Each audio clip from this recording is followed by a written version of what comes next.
Amém, querido? Chegou a hora de estudarmos a palavra de Deus. Abra sua Bíblia no Evangelho de Lucas. Evangelho de Lucas. Capítulo de número 7.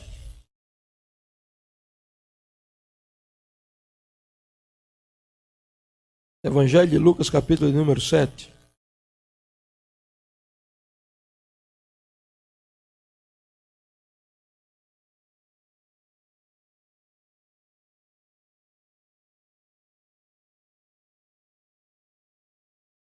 Esse culto aqui não é o culto de celebração pela vitória não, viu? O culto de celebração pela vitória vai ser 8 dias. 8 dias de culto, quando todo mundo terá máscara. Quando disser assim, não tem mais coronavírus no Brasil, né? Aí a gente vai fazer um culto aqui de 8 dias de festa, celebração. Aí vamos ouvir testemunhos, né? Vou esperar. Tem gente que vem, eu acredito que vai vir até do Rio de Janeiro, que sempre vem aqui para contar o testemunho que Deus fez. E aí a gente vai ouvir os irmãos, vamos fazer aquela festa que nunca mais fizemos, né? Assim, 8 dias, de domingo a domingo, nós vamos celebrar a Deus. Evangelho de Lucas, capítulo 7, versículo 11.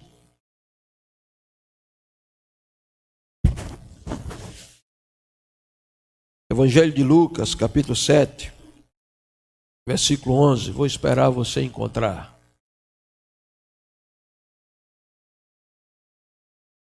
É Mateus?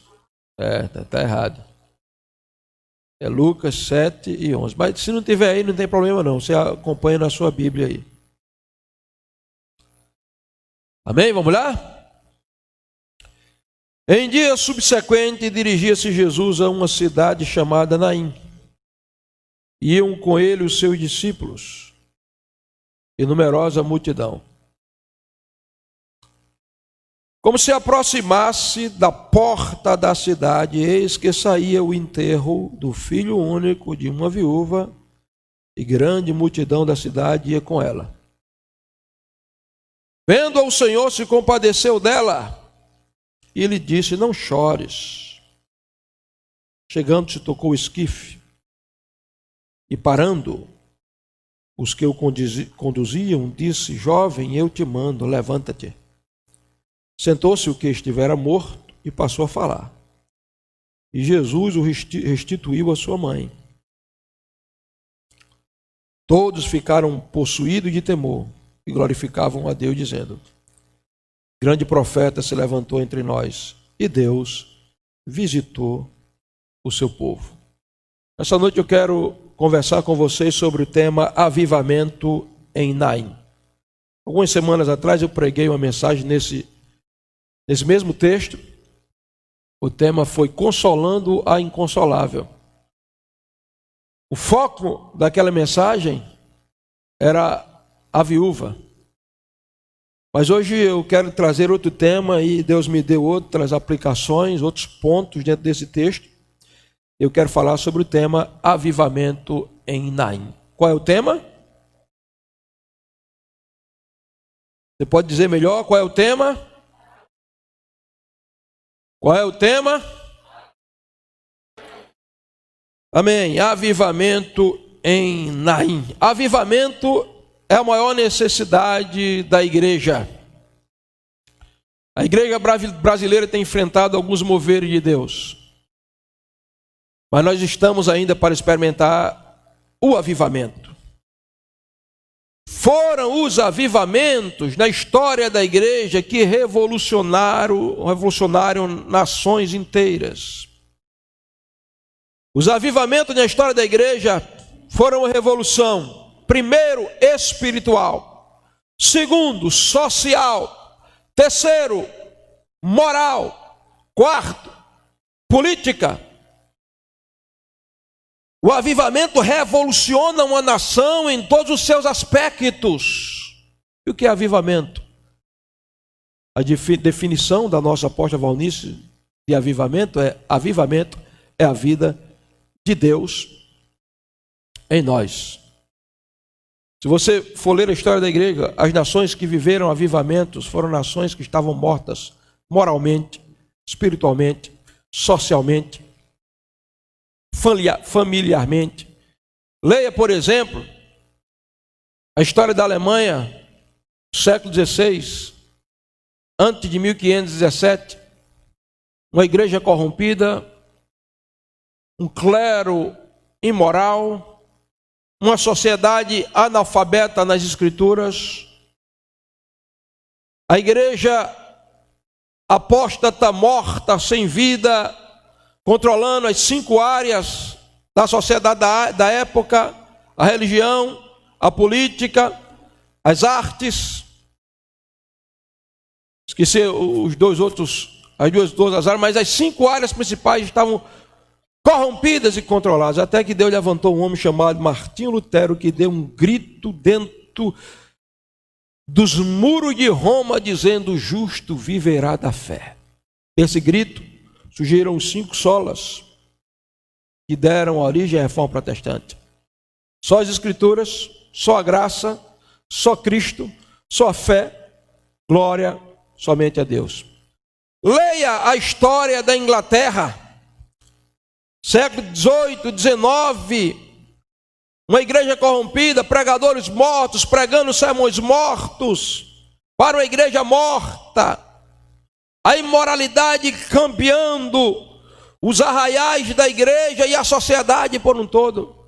E Deus levantou homens como George Whitefield, John Wesley, Charles Grandson Spurgeon, homens que pregaram cheios de Espírito Santo. E Deus provocou revoluções, de maneira tal que 100 anos depois, um homem chegou numa das aldeias da Inglaterra e procurou bebida alcoólica.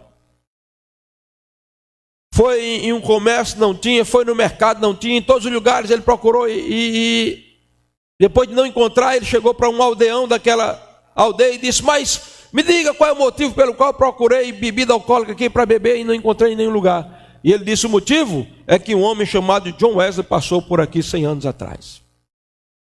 Irmãos,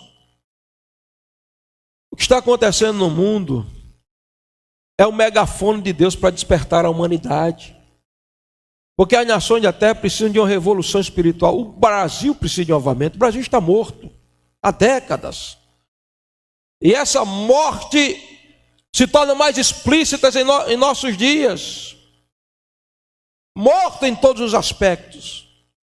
A base e a raiz de tudo é espiritual.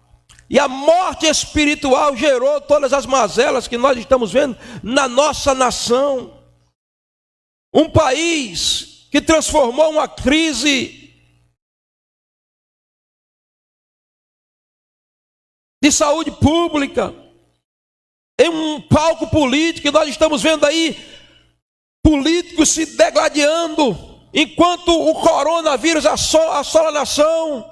Se compra respiradores superfaturados, se faz a conchavos, compra sem licitação, escândalos por cima de escândalo, e alguém diz: o Brasil morreu, não tem jeito para o Brasil. Eu quero dizer, tem jeito para o Brasil, porque o Brasil está morto, mas existe um Cristo que é especialista em trazer vida no meio da morte. Um avivamento transformará essa nação, a colocará de pé e transformará essa nação em um testemunho vivo para todas as nações da terra, porque foi assim na história da igreja. E será assim na nossa nação brasileira. Coincidentemente, nós tivemos 4 grandes pandemias que assolaram o mundo: a peste negra, o cólera, a gripe espanhola há 100 anos atrás, e agora na nossa geração a 4ª grande pandemia, o coronavírus. Escute, Jesus, incidentemente, cada crise dessa gerada por uma pandemia dessa, depois dela veio um grande mover de Deus, veio um grande avivamento. David Wilkerson foi um homem de Deus, poderoso em Deus, que faleceu alguns anos atrás. Em 1993, 94, ele escreveu um livro. E nesse livro, ele dizia: Deus está me mostrando uma grande praga que está vindo sobre a terra. Agora veja o detalhe do profeta. Ele disse: essa praga fechará as igrejas, fechará o comércio, E aí ele, como americano, disse: eu vi que a cidade mais assolada desta nação foi Nova York. Vocês viram que Nova York foi a cidade mais afetada pelo coronavírus nos Estados Unidos. Todo mundo assistiu isso. Ele disse: essa praga afetará o mundo. E ele disse: mas no meio dessa praga, Deus vai levantar um povo que vai orar. O grito do profeta no púlpito será o arrependimento. E Deus levantará um povo que vai orar como nunca orou. E como resultado disso, virá o terceiro e grande avivamento da história. Isso ele pregou, ele falou isso em 1900, na década de 90. Agora veja, ninguém pode contestar, porque está escrito no livro: se prepare, nós vamos viver os melhores dias na nossa família, na nossa cidade, no nosso estado, na nação brasileira. Venha avivamento sobre o Brasil, porque Cristo é especialista em trazer vida ao que está morto. Mas pastor, começa a pregar no texto, você não entrou no texto ainda. Muito bem, então vamos aqui para o texto. Que horas eu tenho? Meia hora para terminar. E eu prometo terminar em meia hora. Deixar o relógio aqui para não ficar vendo direitinho. Olha, você é sujeito a mim, viu, rapaz? Vamos aqui. Antecedentes do avivamento. O que é que antecede um avivamento aqui nesse texto? Primeiro, a ação. Veja, verso 11, olhe comigo. Em dia subsequente, dirigia-se Jesus à cidade de Naim. A primeira coisa aqui é a ação de Jesus. Todo avivamento é antecedido por uma ação de Deus, levantando homens e mulheres, levantando a igreja, despertando a igreja. O texto está dizendo que Jesus, no dia seguinte, subsequente a seguinte, ele se dirigiu a Naim. E onde é que ele está, pastor? No capítulo 7 você vai encontrar em Cafarnaum. Em Cafarnaum ele entra na casa de Pedro, está pregando lá, desce um paralítico, porque a casa estava superlotada, desceram um paralítico.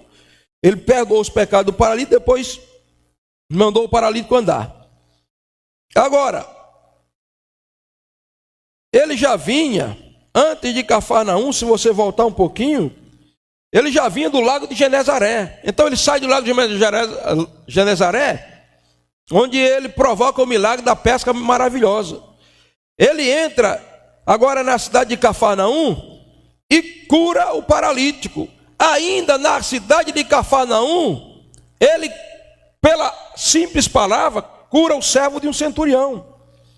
Mas veja, ele não ficou só em Genezaré, ele não ficou só em Cafarnaum, ele chega agora à aldeia de Naim, quer dizer, a aldeia da consolação, porque todo avivamento exige ação. E como é que Deus age? Deus age na terra através de mim e de você. Se eu parar, Deus para de agir. Se eu não me mover, Deus para de se mover. Pastor? Assim é. E por quê? Porque ele não pode se mover? Não, ele pode se mover se ele quiser. Ele é soberano. Só que ele age na base da legalidade. Como foi que ele trouxe avivamento em Naim? Foi através de uma pessoa, a pessoa de Cristo. Mas Deus não podia ter descido do trono e fazer assim com a mão e salvar tudo? Podia, mas Deus age através da legalidade. Um dia ele disse: Adão, vem cá. Está vendo tudo isso aqui, esse jardim aqui? Isso aqui é uma réplica do mundo. Você, Adão, é administrador dessa terra, porque você é homem. E eu te dou, os céus é meu, mas a terra eu te dou. Administra aí. Você que administra, coloca nome nos animais, né? Governa aí, eu vou deixar a responsabilidade tua. Eu sou Deus, mas você é homem, então a terra eu dou aos filhos dos homens. O que é que Adão fez? Vendeu a terra para Satanás de graça, por um pedaço de fruta, na verdade, por desobedecer. Aí, Deus, como age por legalidade, ele não podia vir como Deus e entrar na terra e resolver tudo. Ele teve que vir via legal. E qual é a via legal? Ele nasceu como homem e agora está aqui Cristo. Então, Deus vai agir através de Cristo quando Cristo age. Se Cristo ficasse em Nazaré, o que seria da vila de Naim? Se ele ficasse só em Jerusalém, o que seria de Cafarnaum? Se ele ficasse em Belém, o que seria de Betfagé? Mas o texto diz aqui, em dia subsequente ele dirige-se a Cafarnaum. Quantos querem ver a transformação dessa nação? Levanta a mão.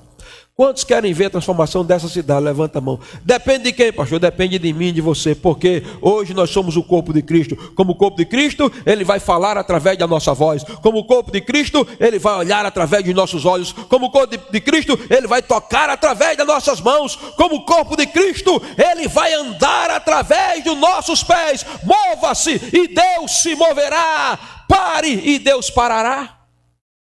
Pastor César Castellano, pastor da Missão Carismática Internacional, uma igreja, eu tive o privilégio de ir lá, no domingo, 14 lugares, 5 cultos, um congestionamento, 14 mil lugares, 5 cultos, um congestionamento para ir, a pastora foi comigo, para entrar e sair da igreja. Isso é só a sede, Nuca, os células em todo canto, alcançou o mundo. Como foi que começou o ministério do pastor César? Ele era pastor de uma igreja que quando chegava 70 membros, a igreja travava e começava a diminuir. Ele trabalhava, 70 membros, a igreja travava. Ele disse, isso é ministério, eu vou pedir licença do ministério, só volto a ser pastor quando Deus falar comigo. Foi para uma das praias lá da Colômbia, passou 6 meses buscando a Deus, orando. 6 meses depois ele está sentado na cadeira na areia da praia. Ele tem uma visão de Jesus, Jesus aparece a ele e diz, eu vou mover essa cadeira. E ele fica parado esperando Jesus mover a cadeira. 5 minutos a cadeira não se move, 10 minutos a cadeira não se move, 15 minutos a cadeira, ele ficou inquieto, moveu-se da cadeira. Aí Jesus disse, olha, eu podia ter movido essa cadeira sozinho, mas eu quis mover através de você. Se eu quiser eu posso salvar o mundo sozinho, mas eu quero fazer através da minha igreja. Sonha e você vai ganhar o mundo. Hoje, pastor César é um homem conhecido no mundo inteiro. E Deus está usando. Então Jesus, o senhor não vai ficar bem acomodado aí em Nazaré, não, mestre? Não, por onde é que o senhor vai? Não, eu estou indo a Cafarnaum. E o que o senhor vai fazer lá em Cafarnaum, Jesus? Eu vou levantar lá o paralítico que os 4 vão levar. Então o senhor vai curar aqui em Cafarnaum e vai... já que a casa de Pedro aqui, onde o senhor gosta de ficar em Cafarnaum, aqui o senhor vai montar, vai descansar, se deleitar, vai se deitar eternamente em berço esplêndido, ao som do mar, à luz do sol profundo, Jesus. Não, saindo daqui, eu vou para a vila de Naim. Por quê? Porque tem que acontecer um avivamento em Naim, e para que aconteça um avivamento, eu tenho que me mover. Ação, diga ação. Deus não faz nada com quem está estático, parado, porque Deus é um Deus de movimento. Quando você, por que você está ouvindo essa palavra hoje? Você está recebendo uma injeção de fé no seu espírito por essa palavra, porque você resolveu agir. O que foi que eu agi, pastor? Você saiu da sua casa e veio para cá ficar num calor desse, de máscara, orando para mim pregar a palavra, olhando para mim, ação. Antecedente de um avivamento. Segundo, direção. Olha aqui, Em dia subsequente, dirigiu-se Jesus a uma cidade chamada Naim. Direção. Avivamento vem quando nós nos deixamos ser dirigidos por Deus. Muitas vezes nós estamos sendo dirigidos pelo nosso eu, pelo nosso ego. Nós tomamos decisões sem medir as consequências delas, porque ouvimos a voz da nossa alma, a voz das circunstâncias, a voz da crise, a voz do problema, e não ouvimos a voz do Espírito. Por que Jesus se dirigia, pastor, à cidade de Naim? Porque ele não era dirigido pelos seus próprios pés, ele era dirigido pelo Espírito Santo. A Bíblia diz em Lucas capítulo 4, que Jesus saiu do Jordão e foi levado pelo Espírito ao deserto para ser tentado pelo diabo, e a Bíblia diz no poder do Espírito, e a Bíblia diz cheio do Espírito, e a Bíblia diz dirigido pelo Espírito Santo. O avivamento começa quando as pessoas começam a ser dirigidas pelo Espírito Santo. As orações delas são orações dirigidas pelo Espírito Santo, as pregações são pregações dirigidas pelo Espírito Santo, o culto é um culto dirigido pelo Espírito Santo, porque se o Espírito Santo não dirigir a minha vida, a sua vida e a igreja, nós estamos perdidos, porque foi Jesus quem disse: quando ele vier, ele vos guiará a toda a verdade. Ele vai na frente e eu vou seguindo os passos dele. Avivamento, quando somos dirigidos pelo Espírito Santo. Antecedentes do avivamento, pastor. Terceiro, discípulos e ajuntamento. Está no versículo 11 ainda. Veja comigo, versículo 11 ainda. Então, em dia subsequente, dirigia-se Jesus a uma cidade chamada Naim, e iam com ele os seus discípulos e uma numerosa multidão. Olha aí, veja o detalhe de Lucas. Discípulos e? Discípulos e? Como é que está escrito aí? Discípulos e? Deixa eu ouvir você. Discípulos e? Multidões. O que é isso, pastor? Primeiro, avivamento vem com discipulado. E discipulado subtende depois ajuntamento. Agora, tem pessoas que estão no ajuntamento e não são discípulos. Jesus está indo lá. Lá vai Jesus. Quando é que o senhor vai, Jesus? Vou para a cidade de Naim. E esses 12 que vão aí do seu lado, esses aqui são meus discípulos. E aqueles ali são uma grande multidão. Eu tenho discípulos, tenho multidão. Então vamos ver aqui que o avivamento vai ser gerado mais pelos discípulos do que pela multidão. Porque os discípulos serão multiplicadores e gerarão uma multidão que será discipulada também, queridos. Como assim, pastor? O que é discípulo, que é multidão? A palavra discípulo quer dizer aquele que se submete à disciplina. A palavra hebraica para discípulo é talmidim, que deu origem à palavra grega macários. Talmidim, matateis, Matateis é a palavra grega, talmidim é a palavra hebraica. Discípulo é a palavra latina. Em latim, discípulo é aquele que se submete à disciplina. Mas na mentalidade romana, se submeter à disciplina é a disciplina da escola, de você. Na mentalidade judaica, bíblica, quer dizer aquele que agarra o ensino e não solta nunca mais. E aquele que se senta aos pés do mestre para aprender com o mestre. Então o que é discípulo? É aquele em cuja vida o mestre se reproduziu. E a multidão, às vezes, aperta e sufoca. Mas é os discípulos que sobem ao monte da transfiguração e vê o rosto dele brilhar como o sol e as suas vestes brilhar como o dia. E a nuvem descer e Deus bradar: esse aí é meu filho, porque é discípulo. Discípulo tem intimidade. Enquanto que a multidão muitas vezes segue a ele por causa do pão que ele multiplica, dos milagres que ele faz, discípulos vão até o pé da cruz e ficam junto à cruz como o discípulo dos discípulos, que era João. E continuou com Jesus, que eu preguei essa manhã sobre isso. Então nós temos ajuntamento e nós temos discipulado. Avivamento gera ajuntamento. Mas ajuntamento sem discipulado é só ajuntamento. Nós precisamos ver essa cidade convertida. E alguém está até desafiando: pastor, vamos continuar quando terminar a pandemia, vamos continuar com os 2 cultos, pastor. De manhã e à tarde. Eu disse: vamos, só se vocês se comprometerem com a coisa. O que, pastor? Encher a igreja 200 pessoas de manhã e 200 pessoas à noite. Então nós temos 400 crentes na igreja, na Insegec. Aí eu faço os 2 cultos. Por quê? Ajuntamento. Mas como é que esse ajuntamento vai acontecer? Por causa dos discípulos. Mas vamos agora para algo mais importante, que são as marcas do avivamento aqui nesse texto. Quais são as marcas do avivamento, pastor? Primeiro, aproximação divina. Veja versículo 12. Como se aproximasse da porta da cidade, eis que saía o enterro do filho único de uma viúva e grande multidão da cidade com ela. Veja só, aproximavam-se. O que é avivamento, pastor? É a vida de Deus. E Deus, para dar vida, ele tem que se aproximar primeiro. O que é avivamento? É quando Deus se aproxima da terra. Agora é interessante que quando Deus se aproxima da terra, há um choque de valores. Quando ele se aproxima de mim, então eu entendo que eu sou pecador e ele é santo.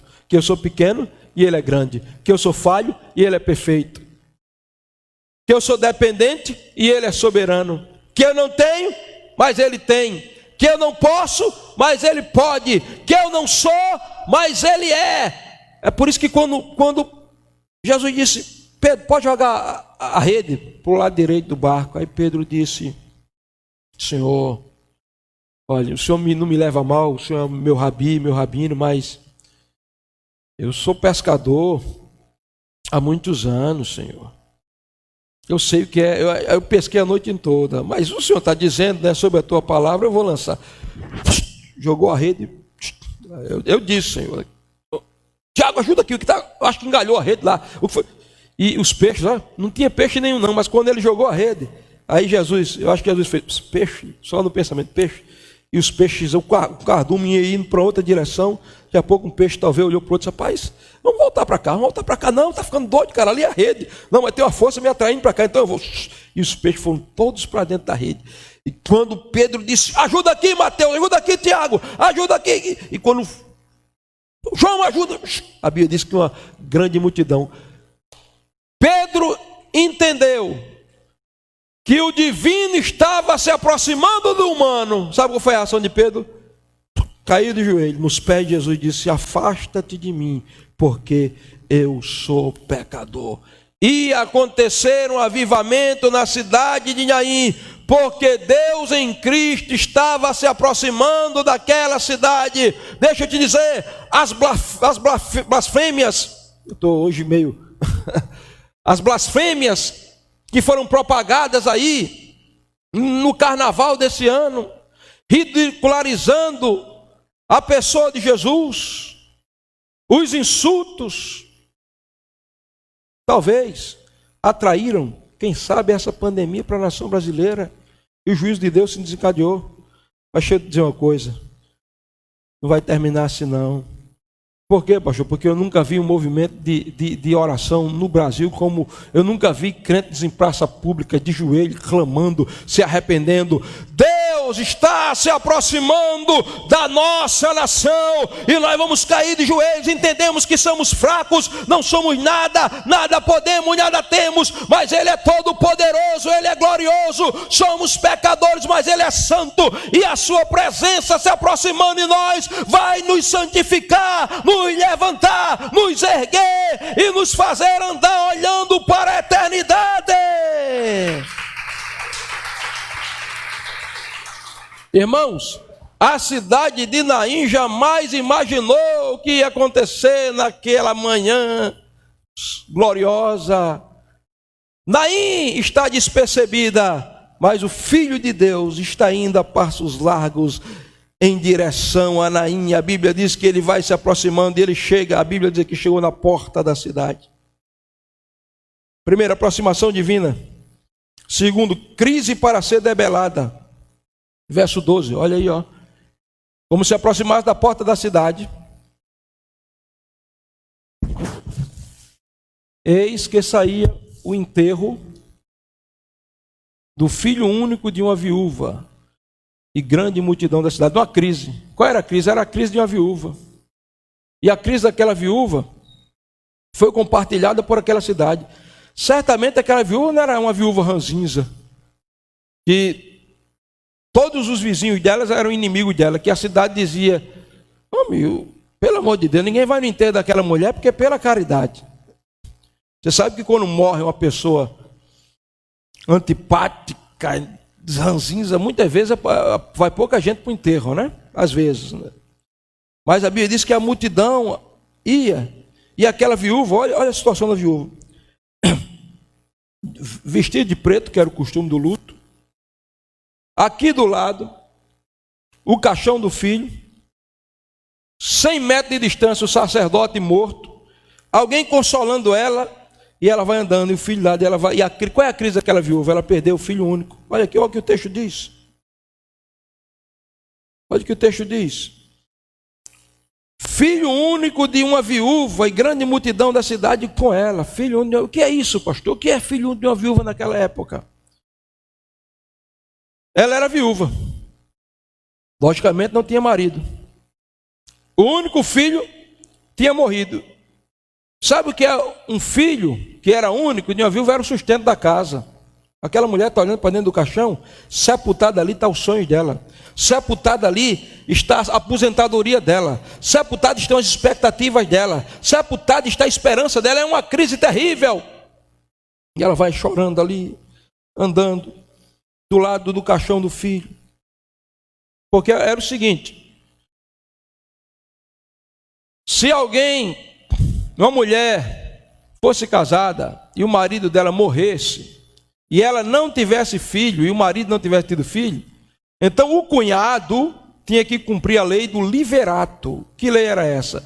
Obrigatoriamente o cunhado, solteiro, casava com a viúva, porque ela não tinha filho, e aí ia suscitar geração ao falecido.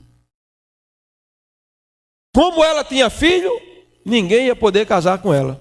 Então, qual a esperança de uma mulher onde não tem fundo de garantia, não tem aposentadoria, não tem pensão deixada pelo marido, não tem nada disso? O marido morto e a esperança do sustento, ela ia ter que esmolar. Que crise terrível. Mas deixa eu dizer uma coisa para você: o nosso Jesus é especialista em resolver crises.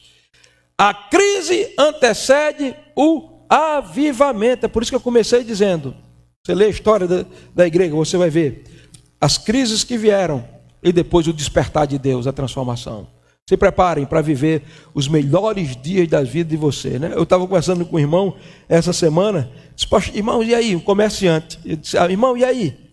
E a crise? Ele disse: irmão, para mim, o que eu não vendia em um ano, vendi em 4 meses. A questão não é a crise, a questão é o seu posicionamento. O que você vai fazer? Você vai ficar morrendo com a crise? Aquela viúva está lá enterrada também. Ia o filho e ia ela morta lá, né? Mas a vida vai chegando. E aí, versículo: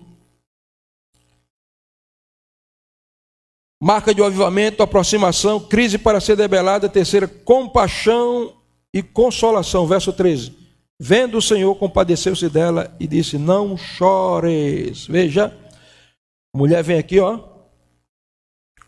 caixão do rapaz aqui, a viúva cabisbaixa aqui, a multidão atrás, a multidão atrás, um consolador aqui, e ela vem, a Bíblia diz, chorando. E aqui, só que desse outro lado aqui, na entrada da cidade, vem Jesus. Jesus aqui, o discípulo lá e a multidão.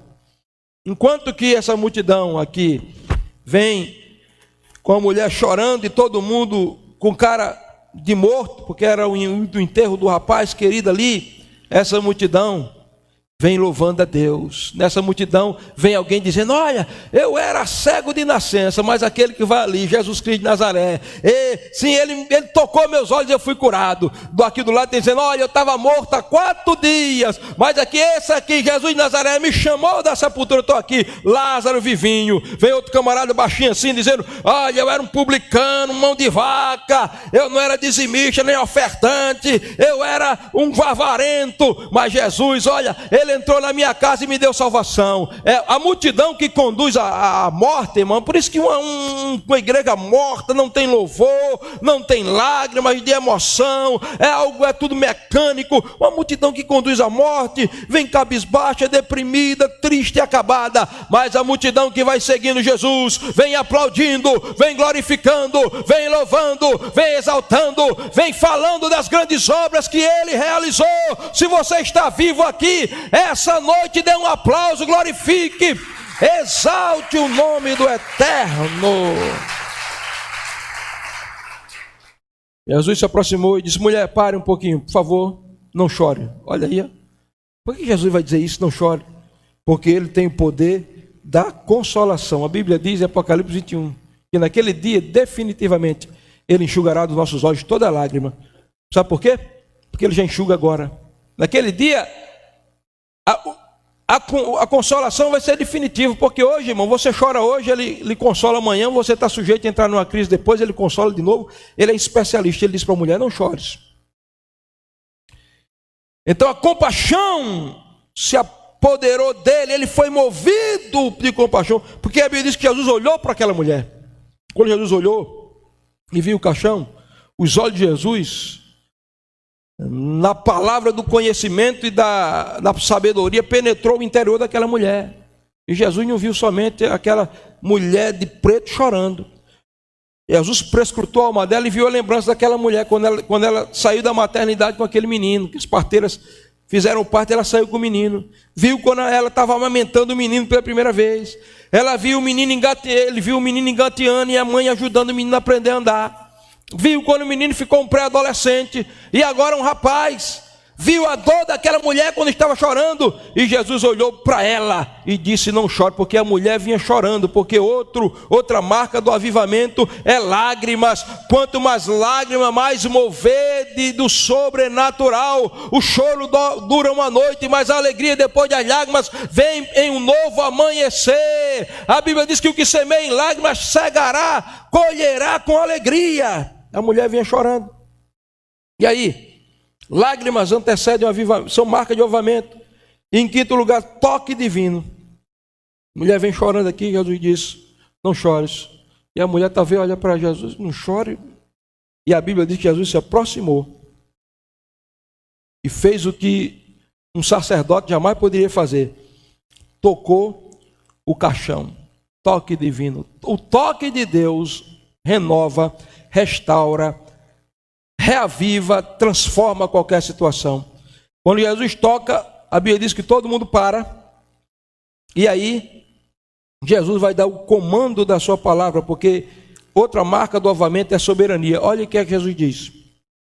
Jesus olha para o rapaz que está morto ali, olha para a mãe, no versículo 14, chegando, tocou o esquife, e os que conduziam paravam. Então Jesus disse: eu te mando, levanta-te. O que é isso aqui, pastor? Soberania. Ele não disse: eu te peço, porque Jesus não precisa pedir para a morte se transformar em vida, para a tristeza se transformar em alegria, para as trevas se transformar em luz, porque Ele é o dono da vida e a morte tem que sujeitar a Ele. Ele chegou e disse: eu te mando. E a palavra de autoridade, avivamento é liberação da palavra. E quando Jesus disse: eu te mando, aquela palavra penetrou no mundo espiritual, trouxe aquele rapaz de mundo espiritual para a vida, tocou o corpo dele. E o que é que acontece com o morto? Quando o cara morre, logicamente o coração para, o sangue coagula, para de circular, os rins viram pedra, a língua vira para dentro,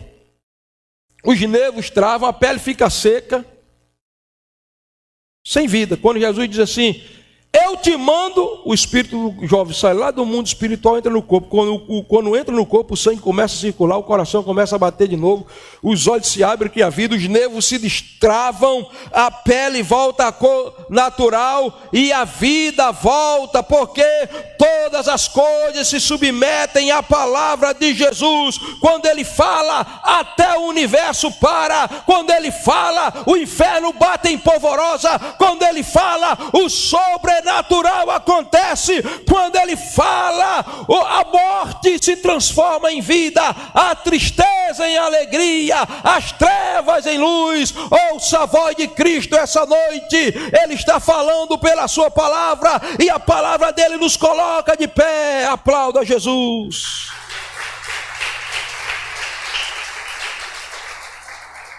E agora eu termino mostrando os resultados do avivamento. Primeiro, vida.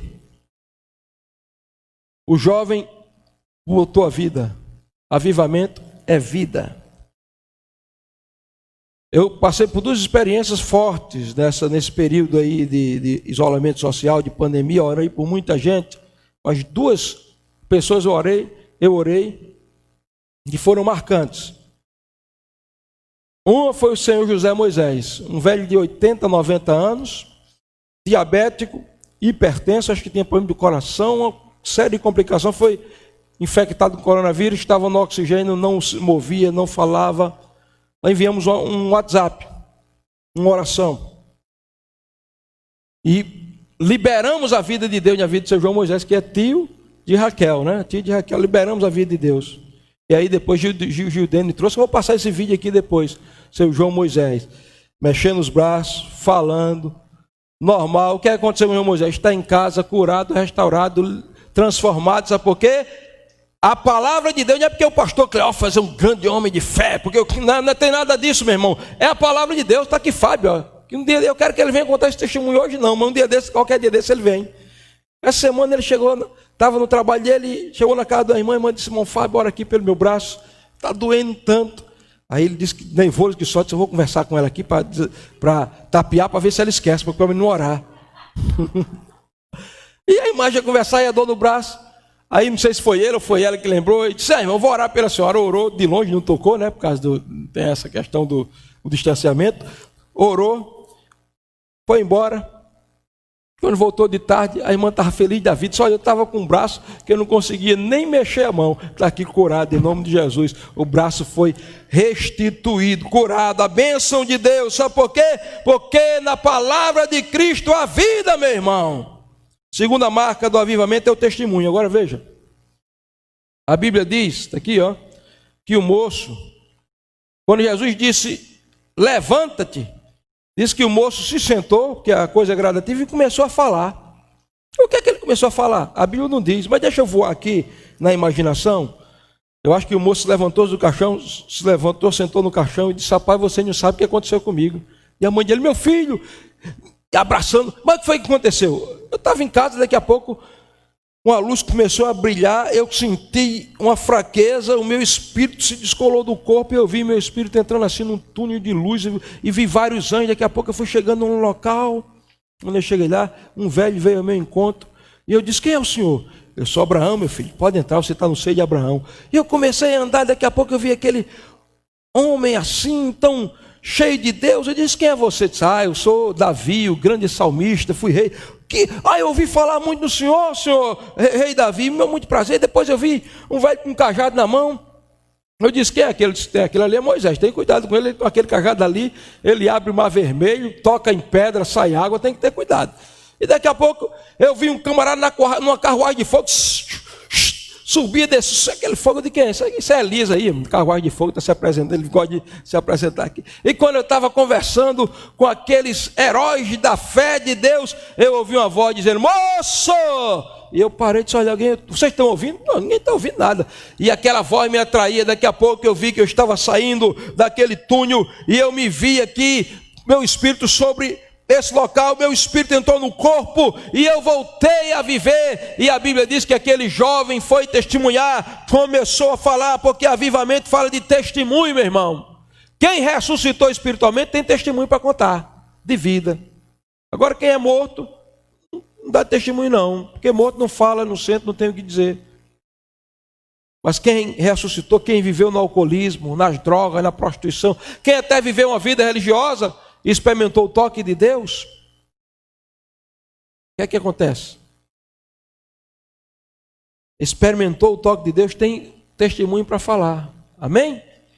E quando terminar tudo isso aqui, a gente vai ouvir muito testemunho. Pastor, alguém vai dizer, pastor, eu tenho testemunho aqui, aquele culto foi quase insuportável, pastor, o calor, e eu com a máscara, com vontade de tirar a máscara, dizendo, pastor, termina esse culto que eu quero ir embora, não estou aguentando mais, mas aquela última palavra que o senhor falou, tocou, eu estava desse jeito de sair. Eu me lembro de meu cunhado Roberto, que um dia eu viajei, e ele veio pregar, aí ele disse, tinha uma irmã, né, antes de ele falar, tinha uma irmã que estava em casa, disse, eu não vou hoje não, porque hoje é Roberto, o pastor não está, eu vou nada. Aí depois, mas mesmo assim eu vou. Aí ela contou, né, aí eu vim para o culto, quando cheguei era o irmão Roberto. Aí eu fiquei por ali, mas aí o irmão Roberto começou dizendo, olha minha irmã, a senhora que veio para o culto hoje aqui, dizendo que não vinha hoje não porque era eu que ia pregar, eu sei que talvez eu não pregue como pastor, mas eu quero dizer que o Espírito Santo que usa o pastor me usa. E aí, o que é que o Roberto fez? Pregou a mensagem que ela precisava ouvir. E ela disse, depois desse dia, nunca mais eu deixei de ouvir qualquer pessoa, porque não depende do homem, depende de Deus, e quem tem experiência de vida com Deus, tem testemunho para contar. Terceiro lugar, restituição. A Bíblia diz que Jesus pegou o moço, depois que ressuscitou, e disse, está aí, mãe. está aí de volta o seu filho. Avivamento é restituição. O que foi perdido vai voltar. Ah, pastor, eu perdi muitas coisas nessa pandemia. O Joab estava hoje de manhã aqui, ele perdeu não sei quantos quilos. Eu já ganhei, né? Mas aquilo que se você ganhou, você vai perder, né? No caso de quilinho. Mas o que eu quero dizer é aquilo que foi perdido, aquilo que os seus sonhos você perdeu, a sua esperança você perdeu, o seu ano você perdeu, que você passou 4 meses sem vir aqui ao culto. Deus vai restituir a tua alegria, os teus sonhos. Deus vai restituir a tua fé, o teu ânimo. Sabe por quê? Avivamento é Ele trazendo de volta aquilo que foi perdido. Tudo quanto o diabo levou vai ser devolvido. Vamos ficar de pé. Em último lugar, avivamento tem a ver com visitação de Deus. Verso 16: todos ficaram possuídos de temor e glorificavam a Deus, dizendo: grande profeta se levantou entre nós, e Deus visitou o seu povo. Deus está visitando as nossas vidas. Deus está visitando o mundo. Deus está visitando a nação brasileira. E depois da morte vai vir a vida. Depois das lágrimas de pranto e de frustração, virá uma chuva sobrenatural de alegria. Amém, queridos? Você crê nessa palavra? Então, se prepare, nós vamos viver dias poderosos aqui. Quando, pastor? Está no cronômetro divino. Nós vamos viver, né? Quando a gente tirar essas máscaras aqui, tudo voltar ao normal, nós vamos ver a manifestação do poder de Deus. Já estamos vendo, né? Mas vamos ver de uma maneira mais poderosa. Porque eu acredito que nós vamos ser crentes melhores, irmãos. Nós vamos ser adoradores melhores. Eu acredito assim. Por esse tempo, nós estávamos sendo disciplinados por Deus, tratados, treinados, o mundo inteiro. Nós vamos viver o avivamento, vamos viver a glória de Deus, vamos ver a glória de Deus nas nossas vidas, vamos adorar a Deus. Feche os seus olhos nessa hora.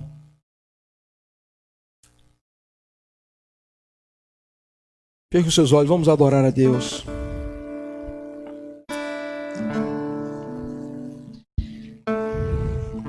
Sempre vou lembrar da coragem, do amor, da firmeza e vontade, da fé e devoção Da igreja do tempo de Paulo.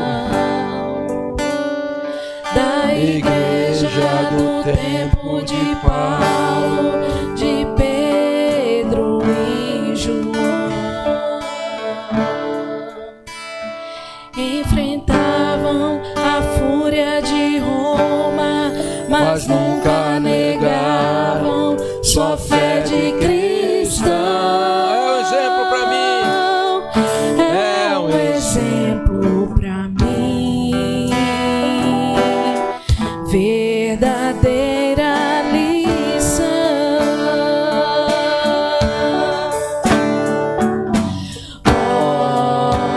Feche teus olhos e adore, canta.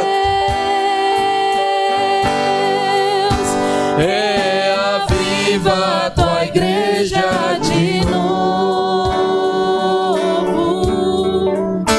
Faz a chama arder nesse povo,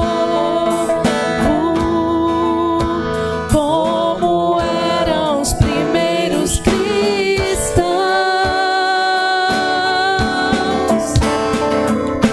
Oh, meu Deus, reaviva a tua igreja de novo. Faz a chama arder nesse povo, começando em meu coração.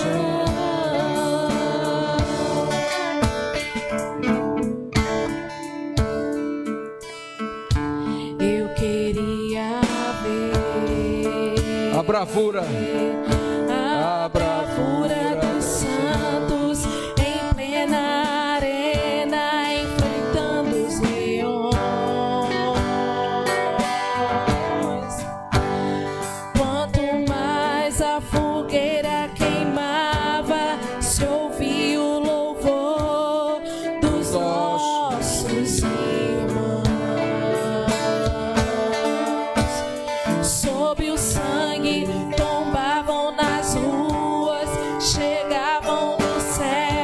com a vitória nas mãos. É um exemplo verdadeira.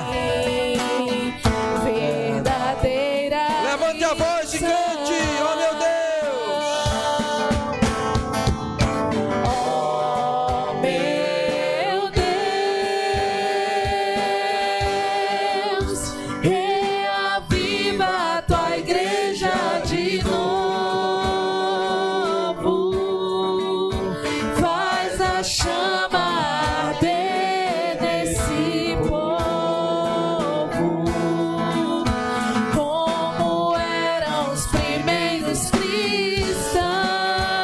Oh meu Deus. Oh meu Deus, reaviva a tua igreja de novo, faz a chama arder nesse povo, começando em meu coração.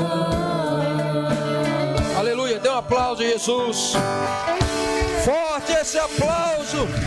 Dê um grito de vitória. Amém. Tem alguém aqui essa noite que diz: pastor, eu desejo entregar a minha vida a Jesus. Hoje eu estava distante da igreja, eu quero retornar, me reconciliar com Deus. Tem alguém? Se você é essa pessoa, faça só assim com a sua mão, dando sinal, dizendo: pastor, hoje é o dia da minha decisão, hoje eu quero me reconciliar com Deus, eu quero entregar hoje a minha vida a Jesus. Amém? Deus abençoe, queridos. Domingos, irmãos já sabem horários, que são pela manhã, que estão aí na internet. Vocês também sabem o horário de estarem aqui.